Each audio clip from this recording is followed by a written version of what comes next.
Hello everyone. So I have the honor of interviewing today Dr. Soumya Jyoti Raha. He has INI CET rank of 24 and heartiest congratulations on this awesome rank and awesome achievement. Beta, he's a DAMS foundation student and did a INI CET test and discussion course with us. Soumya, I'm really proud of your achievement. Result देख के कैसा लगा? Thank you sir. Result तो sir मतलब मैं बाहर हूँ अभी, तो रिजल्ट में लास्ट टाइम आया था 1:30 बजे के आसपास। इस बार काफी लेट हो रहा था, 3:30 पौने 4 तक मैं देखा था। उसके बाद मैं सो गया, मतलब थोड़ा टेंशन था लेकिन सो गया। अब जब उठा 5:30 5:30 के आसपास, तो देखा कि बहुत सारे फोन कॉल्स आ गए। हार्ट बीट ऐसे ऊपर हो गया पूरा। हाँ। मतलब लोगों को पता चल गया, मेरे को पता नहीं चला। तो नेट ऑन करके देखा तो पहले तो यकीन नहीं हुआ, मतलब फिर से जाकर रोल नंबर चेक किया कि ठीक देख रहा हूँ या गलत देख रहा हूँ। क्योंकि मतलब ऐसे नहीं कि पूरा अनएक्सपेक्टेड है, लेकिन फिर भी मतलब if it's rank in 2 digit also थोड़ा ऑस स्ट्रकिंग लगता है। तो वो पहले वाला झटका था, फिर उसके बाद थोड़ा ठीक हुआ। लेकिन आई थिंक सब बढ़िया हुआ। सो बच्चे मुझे बता कि यू गेव दिस पेपर, तो कौन सा सेट दिया था? Did you give set morning वाला कि इवनिंग वाला? मेरा मॉर्निंग मॉर्निंग था। मॉर्निंग था। था। कितने क्वेश्चन अटेम्प्ट किए थे? मैं 199 किया था। 199 किया था. So we have seen with all the high achievers, they were more aggressive and equally distributed between morning and evening. So that means the difficulty level was uniform. And Soumya, tell me about the subject-wise distribution. First second year ज्यादा था कि third fourth year ज्यादा था, और previous year questions का कितना value था paper में? प्रपोर्शन तो मैं बोल रहा हूँ, मैं मे का कंपैरिजन करके बोलूंगा तो लोगों को अच्छा मतलब समझ में आएगा। तो May paper was more skewed, मतलब it was more of pathology and biochemistry. This time paper थोड़ा equally balanced in the sense there were questions from all the subjects. फिर भी there was lot more. Radiology भी था इस बार, radiology भी था।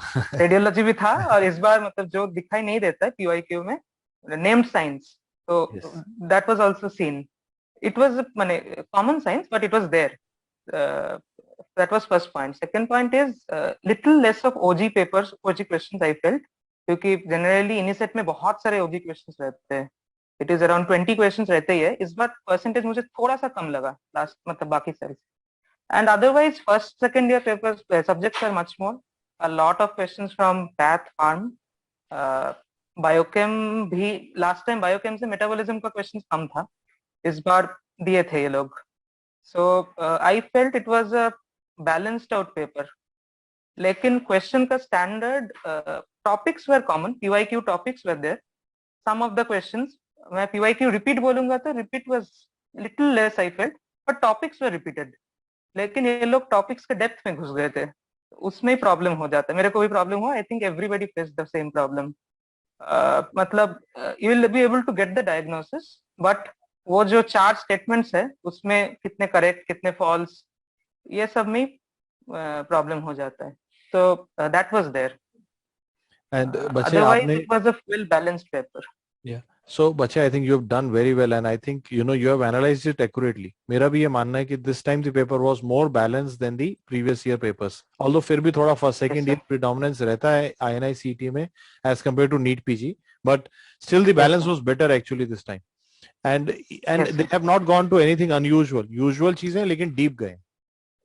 Yes sir, yes sir, absolutely. और उसमें कंफ्यूज किया है, मतलब जो सब सीक्वेंस बेस्ड क्वेश्चंस होता है, और स्पेशली एग्जाम, मतलब मैं एग्जाम दिया हूँ इसलिए मैं बोल सकता हूँ, specially for people giving next time, कि लगातार जब 10 क्वेश्चन ऐसा आता है, डीएबीसी, बीएससीडी, एडीबीसी, उसमें दिमाग का ये हो जाता है, मतलब खराब हो जाता है, कंफ्यूज रहता है। हाँ, तो उसमें थोड़ा ध्यान रखेंगे। और स्पेशली और एक चीज मैं बोलना चाहता हूँ कि तो क्वेश्चंस, मतलब ये मतलब बहुत खराब लगा बाहर आके। तो देयर वाज अ क्वेश्चन कि एक बड़ा सा एक टीएसएम का टेबल था, मतलब ऑड्स रेशियो, कॉन्फिडेंस इंटरवल, ये सब मिला के एक बड़ा सा क्वेश्चन था।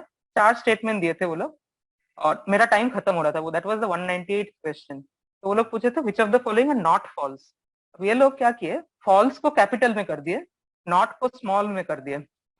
तो आप पहले पढ़ गया फॉल्स में, फॉल्स में पढ़ गया और उसमें गलती कर दिया हम। So these are the things which have to be looked out for in the exam, I feel. अच्छा बच्चे, you started with us in the foundation course और उसके Yes, समय sir. पे आपने हमारे साथ पढ़ना शुरू किया, and what changes did you feel that brought about in your preparation? जल्दी पढ़ना शुरू किया, क्लासरूम में आए, क्या क्या फायदा मिला उससे? सर एक्चुअली मैं मतलब मैं जिपमर से हूँ, तो मेरे काफी सारे सीनियर्स भी फाउंडेशन कोर्स ज्वाइन कर चुके थे। तो सेकेंड ईयर में मतलब हम लोग का वो था कि हम लोग पूछे पूछे कि क्या करना चाहिए सर, ऐसे है। तो वो लोग बोले कि हम लोग डैम्स में ज्वाइन किए हैं and it gives you an edge, like specially क्योंकि जो टॉपिक्स जैसे एक क्लैरिटी आता है। जैसे for example if you give a small example, ulcerative colitis, Crohn's disease, उसका अगर कंपैरेटिव स्टडी होता है तो उसमें क्लैरिटी आता है। फिर मतलब जैसे जैसे स्मॉल एग्जांपल, ऐसे बहुत सारी चीज। तो जब थर्ड ईयर में हम लोग किए, एक प्रॉब्लम ये था कि देयर वाज सारे क्लासेस अटेंड नहीं कर पाए हम, क्योंकि कॉलेज फंक्शंस थे, कभी कभार घर में आना पड़ा। So I missed out on certain things, but it gave an edge as far as the final year preparations were concerned, कि थोड़ा एक हेड ऑन स्टार्ट जो बोलते हैं, तो वो मिल गया था। और बाद में आपने जब टेस्ट एंड डिस्कशन किया, तो INI CET TND किया, वो ई मेडिकोस ऐप पे किया, तो उसमें यस सर। वो एक्स्ट्रा एज मिला क्वेश्चंस को सॉल्व करने का, ग्रैंड टेस्ट देने का, डिस्कशंस का, DBT एम्स कैप्सूल, उससे एक्स्ट्रा एज मिला हमें? सर टीएनडी मैं मतलब उतना मेरे पास मतलब उतना टाइम नहीं था। I was mainly focusing on TND hmm. And उसमें मतलब क्वेश्चन का स्टैंडर्ड्स काफी, it was sometimes it was bit demoralising also, क्योंकि इतना पढ़ने के बाद इतना ही आ रहा है। तो ये पॉइंट था, but it was more of an educational thing, it was not a testing thing. I feel I took it like that, कि That's उसमें the correct सीखो। approach. You should always use the हाँ, test as a learning tool, not as a judgment tool. Otherwise तो बहुत ही, एक test खराब होगा हम डिस्करेज हो जाएंगे, लेकिन अगर हम उसे एक लर्निंग टूल की तरह लेते हैं तो हम हमेशा अपनी गलतियां एक्सपोज हो जाती हैं, वीक जोन्स एक्सपोज हो जाते हैं हमारे। Yes sir, yes sir. और बहुत सारे ऐसे टॉपिक्स है जो टेस्ट एंड डिस्कशन में मतलब की पॉइंट्स बोल दिया, तो उसको लास्ट में बहुत हेल्प हुआ। लास्ट में मतलब एग्जाम के 3 दिन 4 दिन पहले वो सब टॉपिक, जैसे स्पेशली मैं बोलूंगा साइकेट्री में सचिन सर का, तो उसने काफी सारे ऐसे टेबल्स दिए थे, ट्रीटमेंट ऑफ चॉइस, ऐसे what are the neuromodulation. तो वो लास्ट में जाके बहुत हेल्प हुआ। तब तो लगा कि ठीक है, ये तो एक टेबल है। लास्ट में जब सब खिचड़ी होते रहता है, तो उस समय इट हेल्प्स।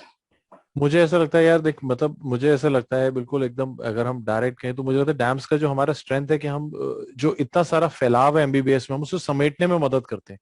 मुझे ये लगता है हमेशा यस सर, कि we yes try to sir, keep yes it sir. In more concise manner, try to help students to know what is to be revised. And exactly sir. Saumya, and we are very proud of your achievement बेटा।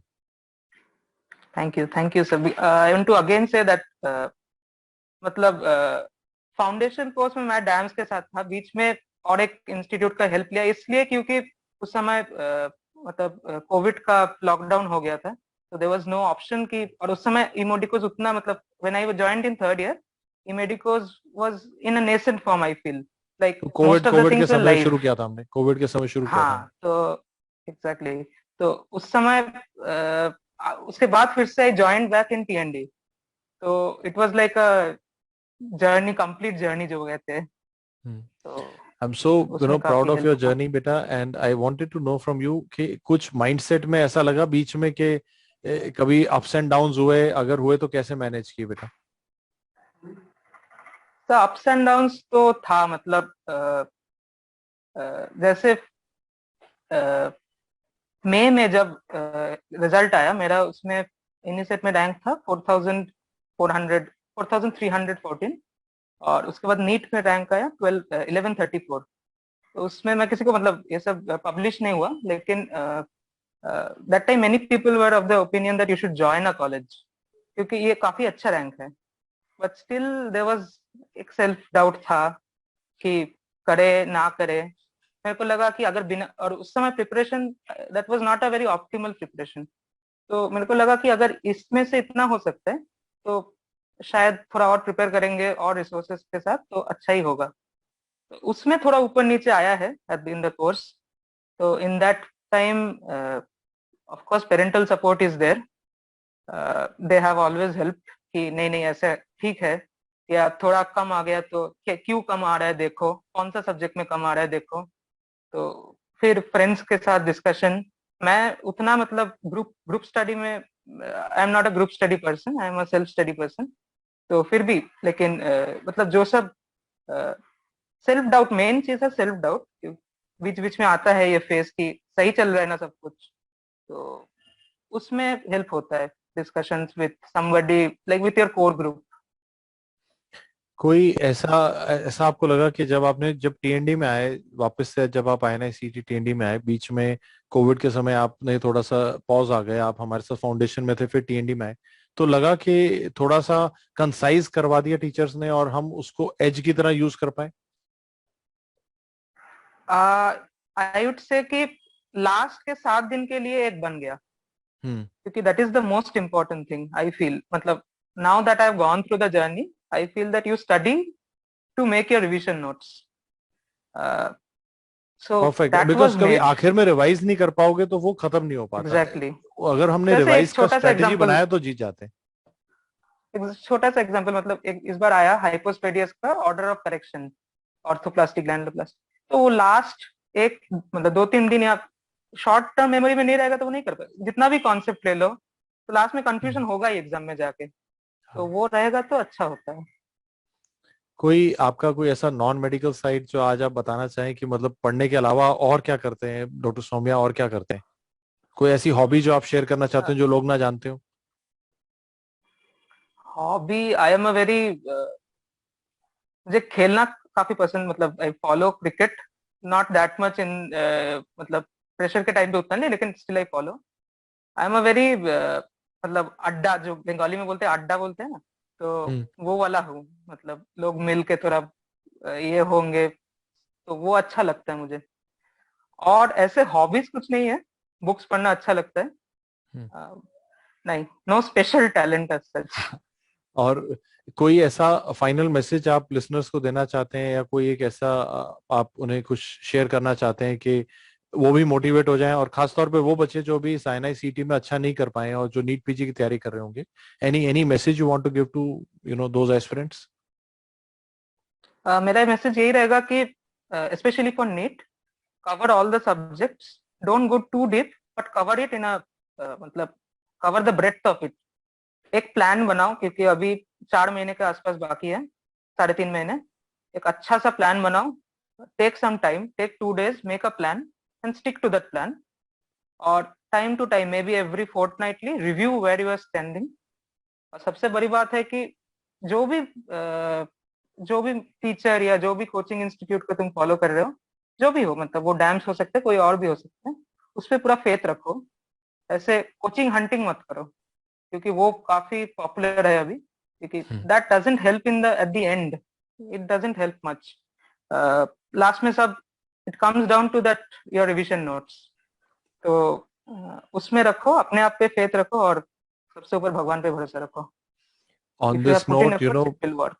on this note, I congratulate you once more on your awesome, performance, and keep your faith alive. Keep faith on your teachers. Keep faith on the Almighty. You will arrive. That is the message Dr. Soumya wants to give the future aspirants. So, Dr. Soumya, heartiest congratulations. One final question: which branch do you want to take? Most probably I'll be taking pediatrics. Awesome. It's a great branch, and I wish you all the best for the counselings. And keep rocking, beta. God bless you. Thank you, sir. Thank you, sir. Thank you.